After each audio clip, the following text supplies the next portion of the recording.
Karolientjie soek 'n man. Karolientjie, Karolientjie, sal sy hom ooit kan vang. Karolientjie was 'n blonde kop van amper 18 jaar. Sy sou so graag getroud wou wees, haar trourok was al klaar. Toe vang 'n ou haar oge, daar op die matriekopskop. Maar voor die liefde lyf kon kry, toe roep die leer hom op. Karolientjie, Karolientjie, Karolientjie soek 'n man. Karolientjie, Karolientjie, sal sy hom ooit kan vang.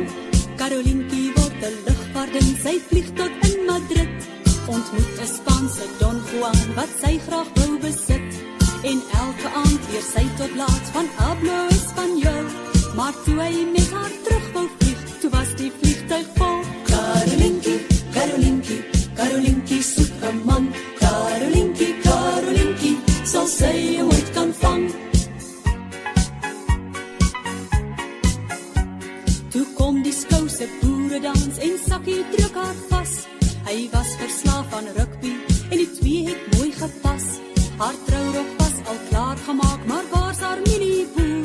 Die bokke is Nieu-Seeland toe en hy het saam gaan toe. Karolientjie, Karolientjie, Karolientjie soek 'n man. Karolientjie, Karolientjie, sal sy hom ooit kan vang.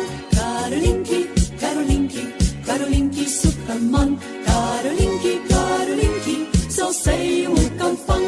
Die jare het nie stil gestaan, sy weet sy moet haar haas. Toe laat sy in die weekblad gou 'n foto van haar plaas. Die drukkersduiwel was ook daar, steeds kry sy nie 'n man. Hy plaas haar foto heel bo aan by 'n memoriam. Karolientjie, Karolientjie, Karolientjie soek 'n man. Karolientjie, Karolientjie, sal sy hom ooit kan vang. Karolientjie, Karolientjie, Karolientjie soek 'n man. Karolientjie, Karolientjie, sal sy hom ooit kan vang.